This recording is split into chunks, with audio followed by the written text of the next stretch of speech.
On today's Prophecy in the News, we're going to take a look at a verse in the book of Revelation where certain saints have been beheaded. And we're going to ask the question today, who are the beheaders? Gary Stimmer is here to discuss with me this fascinating subject. J.R., I think this is not only fascinating, it represents current events, and of course we always love to touch upon current events in Bible prophecy. The verse in question, Revelation 20, verse 4, in which the 1,000-year reign of Christ is at its very beginning. It's being established at this time. And John writes this, "And I saw thrones, and they sat upon them, and judgment was given unto them. And I saw the souls of them that were beheaded for the witness of Jesus and for the word of God, and which had not worshipped the beast, neither his image, neither had received his mark upon their foreheads or in their hands. And they lived and reigned with Christ 1,000 years." And J.R., this has been discussed in many quarters, this idea of being beheaded for the witness of Jesus and for not taking the mark and so forth. And it has caused many to speculate about the mechanism of the beheading. And we've read a lot in years past about perhaps the state having organized methods of beheading and so forth. Yes, I guess perhaps the first would be in Babylon. According to the Judaica Encyclopedia, Ezekiel was beheaded. And then we learned that John the Baptist was beheaded. So the Romans had their chopping axe. The Apostle Paul was also beheaded.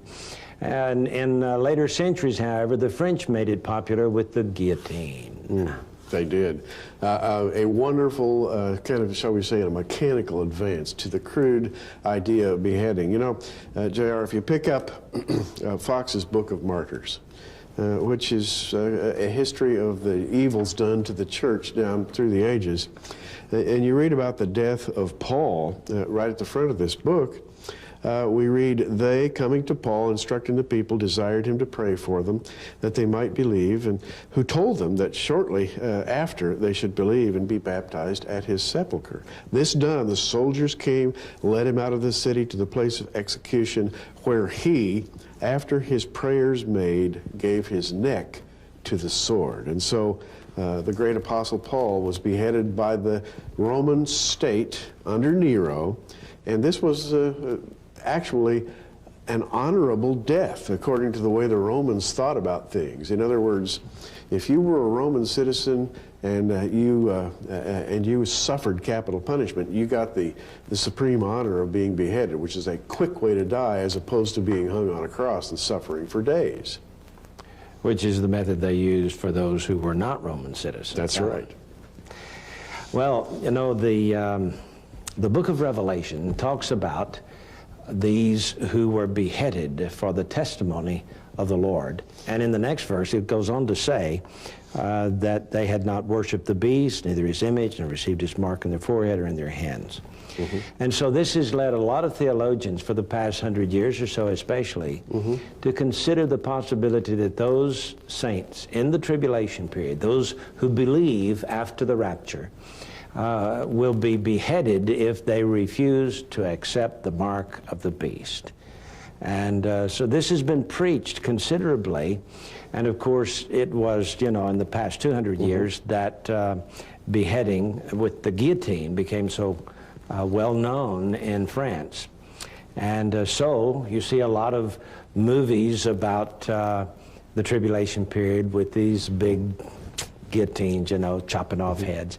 And in a lot of popular books, stories about the coming tribulation period. But let's discuss this, because you see, in the past, let's say 100 years ago or so, when this was the only recognized method of chopping off heads was the guillotine, this became ingrained into the, shall we say, theology of the prophetic students and professors who taught that in the tribulation period, those who refused the mark of the beast would get their heads chopped off by guillotine.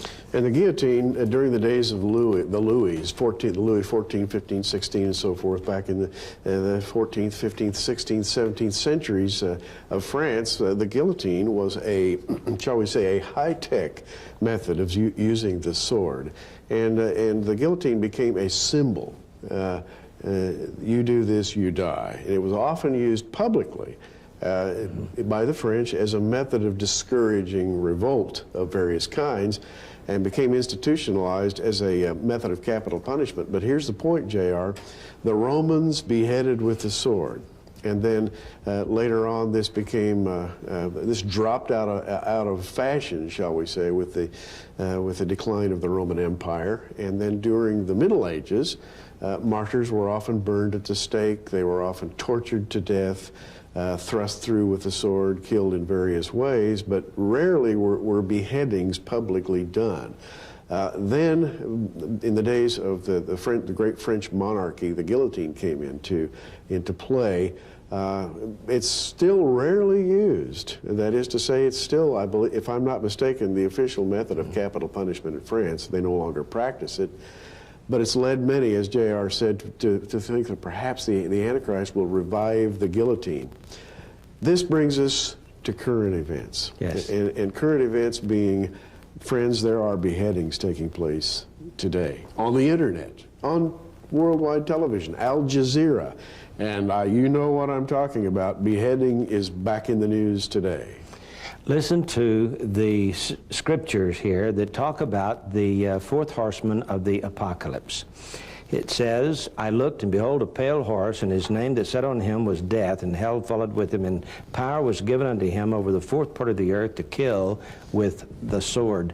Didn't say guillotine here, Gary. No. Kill with the sword. The sword. Which leads us to the possibility that Islam will play a certain part in the tribulation period. Let's discuss that. And let's begin by looking at the Saudi flag, and we're going to display that on your screen so that you can see it as we're talking. J.R., the modern Saudi flag, a bright green background, features very prominently the sword of Islam. Yes. And it's a fact that in today's United Arab Emirates, the official state method of capital punishment is decapitation with the sword, often done in public. We were talking before we started this program today about a recent event among the Saudi nobility in which a young princess convicted of adultery was publicly beheaded on television, Al Jazeera television. This has been several years ago now, but they have no compunction whatsoever about using the sword of Islam to bring justice.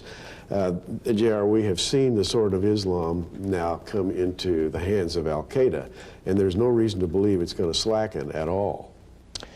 You know, this sword of Islam is not just on the flag of Saudi Arabia, but it is not just the sword of Saudi Arabia, but it is the sword of Islam. I recall seeing pictures of a big entrance into Baghdad where these two swords were crossing each other, which was quite prominent on television back in the early 1990s under the Saddam Hussein regime. And so this idea of beheading by Islam could very easily be the method used during the tribulation period. Remember, in Revelation chapter 9, we have 4 angels in the river Euphrates that kill 1/3 of men. And then we have in chapter 16 the Euphrates River dried up, preparing for the way of the kings of the east. Now, let's try to broaden our thinking here for a few moments, because over the past century or so, theologians who have studied the book of Revelation think that these kings of the east are China and the other kings around China. Listen, folks, this could very easily be Islam. These kings of the countries east of Israel. 700 years ago, rabbis wrote in a 13th century commentary that just after the turn of the 7th millennium, which that's where we live now, the sons of Ishmael will bring the whole world against Jerusalem to kill every Jew on the earth. So this idea of beheading by Islam could certainly be a major part. Mentioned here, by the way, only one time in the book of Revelation. It's what, 5 times in the whole New Testament? That's 4 of them refer to the beheading of John the Baptist. One beheading in one verse in the book of Revelation, and we cannot build a whole theological framework around that one verse. I don't know. I imagine those who refuse the mark of the beast may not just be beheaded, but there may be several methods of killing. Well, JR, there's much to be said about this. We're going to take a break here in a moment. Revelation 13:15 says the Antichrist will cause as many as who do not worship the image to be killed. Who's going to be killing them? Let's take a break, be right back, and talk about this. I have a couple of articles here from the Encyclopedia Judaica. One of them tells about the story of Miss Saul Hatchwell, who died in 1834. She was a Jewish martyr of Morocco, where she was known, and it says that she had visited Muslim friends in her native Tangier. 2 Moors testified that she had recited the Muslim Declaration of Faith. In spite of her vigorous protest, she was henceforth, according to Muslim law, considered a Muslim. Her case was brought before the Sultan, who ordered that she should be brought from Tangiers to Fez. Despite alternating offers of honor and threats, she refused to renounce Judaism. Condemned to death, she was publicly beheaded. So, you know, they just heard a rumor that she had visited Muslim friends and recited the Muslim Declaration of Faith. That gave them the jurisdiction to condemn her to death for maintaining that she was not Muslim, that she was in fact a Jew. Well, JR, this brings me to the modern beheadings, the beheadings that we have seen in the last couple years or so. The first being Daniel Pearl, American news correspondent, who was beheaded. That was recorded on videotape, and as I understand it, Al Jazeera television ran Daniel Pearl's beheading as a feature. This will happen to the enemies of Al-Qaeda and the enemies of Islam. And a little bit later, and we all remember Nick Berg, who was dressed in that orange jumpsuit, and brutally, viciously, publicly beheaded. And JR, all the time they were beheading Nick Berg, who was also a Jew, by the way, they were shouting, Allahu Akbar, Allahu Akbar, which is the Arabic way of saying God is great, God is great. This is while they were doing the beheading. Actually, many of the more radical sects of Islam, and I'm not sure how radical you have to be to believe this, but many of the more radical sects of Islam, JR, actually believe that you can improve your status in heaven if you have some notches in your belt. That is, if you have slain a few infidels, particularly with the sword. Incredible. Here's one more story I wanted to give you from the Encyclopedia Judaica. This happened in 1794. A fellow by the name of Mordecai edited the work of Kol Yehuda by Judah Ash of Algiers. Accused of having blasphemed Islam, he was given the alternative of conversion or death. He was beheaded in Algiers. So here's another beheading of a Jew in Islam. Amazing. It is amazing. So now we have the modern beheadings of a pair of Jews, Nick Berg being one, before that Daniel Pearl. Recently, an American engineer. He worked for the company that it services Apache helicopters, and I'm not sure of the name of the company. I think it was Martin Marietta, but he was over there as a technician to work on Apache helicopters and to teach other people how to maintain these helicopters. He was kidnapped. He was then held up, as it were, for ransom. Al-Qaeda members said, "Okay, we'll give back. We'll give you Paul Johnson if you release all the prisoners you have in jail right now, including all those over in Cuba." Well, Guantanamo Bay. Needless to say, we didn't release all the prisoners. They publicly executed Paul Johnson, and while they did, and I'm reading here an article that quotes some of their statements, they called Paul Johnson a Christian, and they said, "We are executing this Christian." Allahu Akbar. And so they made an example of him, and unlike Nick Berg and Daniel Pearl, who were Jews, and needless to say, there's a long-standing blood feud there, this man was executed overtly, naming his faith as a Christian. In my opinion, J.R., that makes him a Christian martyr. And then there is this Muslim fella who is a member of the United States military, who supposedly was kidnapped, and we saw pictures of him with the sword behind his neck. They were going to kill him if certain things didn't take place, and turned out that he was set free in Lebanon. And of course, there's a lot of investigation that's going to have to take place, find out whether it was a hoax or if he really was in danger of losing his life.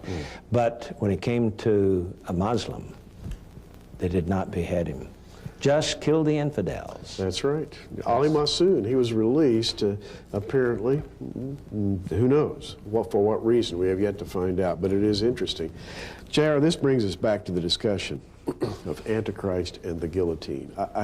As we come to the conclusion of this program today, we should mention the Antichrist has a system of killing all those who refuse to take his mark. And that mark is a system of state registration, ironclad. He kills these people. Where will the Islamic people be in the days of Antichrist? Looking into the future. We don't know how far into the future, but J.R., it's my guess that the billion-plus members of Islam will thrive in the days of Antichrist. That is to say, they'll be doing well. And the faithful of Islam are looking for a man. They call him Imam Mahdi, and they say that when he comes, he'll bring peace to all people. He will display the signs of greatness, the signs of a great prophet, and that he will unite all men. Now, I'm believing at this point, J.R., from what I read in Scripture, that Islam will accept the Antichrist as their Imam Mahdi. And they will be encouraged to do what they're doing today, and even more of it, which is the killing in the name of Allah, and that will include beheading. So, with the reference to the sword here in the fourth horseman of the apocalypse, and the reference to the Euphrates River in chapters 9 and again in chapter 16 of Revelation, and the reference to the beheading in chapter 20, verse 4, leads me to think that John, having looked into the future to the days of the tribulation period, is trying to explain something that did not exist in his day, therefore was given no name. He didn't call it Islam. He didn't refer to another religion. He just simply has these references to the Euphrates, to the Arab world, to the sword, and to the beheading. And so it looks like to me that in the book of Revelation we can at least see glimpses of what's going on today, which means we are not going to be winning the battle in the Middle East. We may win a few battles. We will not win the war necessarily. This idea of kowtowing to this religion that preys upon Christians and Jews, that is determined to kill all the, quote, infidels. And this failure on the part of politicians and countries to recognize the real threat will lead the world to Armageddon. And J.R., there's a point that needs to be made here. We speak often of what's been called the revived Roman Empire. Let's talk about the Roman Empire again. We've already talked about how under Nero, Paul was beheaded. Justin Martyr, 133 AD, he received Christ after being thoroughly committed to paganism. And he was so brilliant that he became a leader. Well, a few years later, Justin Martyr was, according to Fox's Book of Martyrs, commanded to sacrifice to pagan idols. He and 6 of his friends refused. They were condemned to be scourged and then beheaded, which sentence was executed with all imaginable severity. we go back to the days of the Roman Empire, beheading was commonly done. And I'm thinking of the revival of the Roman Empire, the revived Roman Empire. Does that mean that the idea of beheading with the sword, popular with the Romans, will also be revived? You know, it seems very logical and feasible to me. Yes. And I'm sure with Ezekiel being beheaded, according to history of the Jews, with John the Baptist being beheaded, with the Apostle Paul being beheaded, that it was prominent in the mind of John, who was, according to history, boiled in oil. I don't know why they didn't try to behead him. Nevertheless, he was exiled to the Isle of Patmos and was allowed to give us this fascinating book called Revelation. In it, toward the end of the book, he specifically mentions beheading. And today, among all of the nations of the world, as far as I know, the only ones that are practicing it is Islam. We'll be back in just a moment. With only one reference to beheading in the book of Revelation, it would behoove us to give a second thought to the concept of the martyrs during the tribulation period. Certainly some will be beheaded, but will this be the main method of killing Christians? Just how many Christians there will be during the tribulation period, we don't know. We do know that there will be a vast number of them from all nations, according to chapter 7 of Revelation. That's right. And they will be persecuted. They will be killed. persecuted. And just pray that you may come to the Lord and be taken home with him before all these horrors come to pass. You need to know Jesus as your personal Savior, so trust him today. Ask him to forgive you and save you. He will, you know, if you'll just ask him. This is J.R. Church and Gary Stearman. Until next time, keep looking up.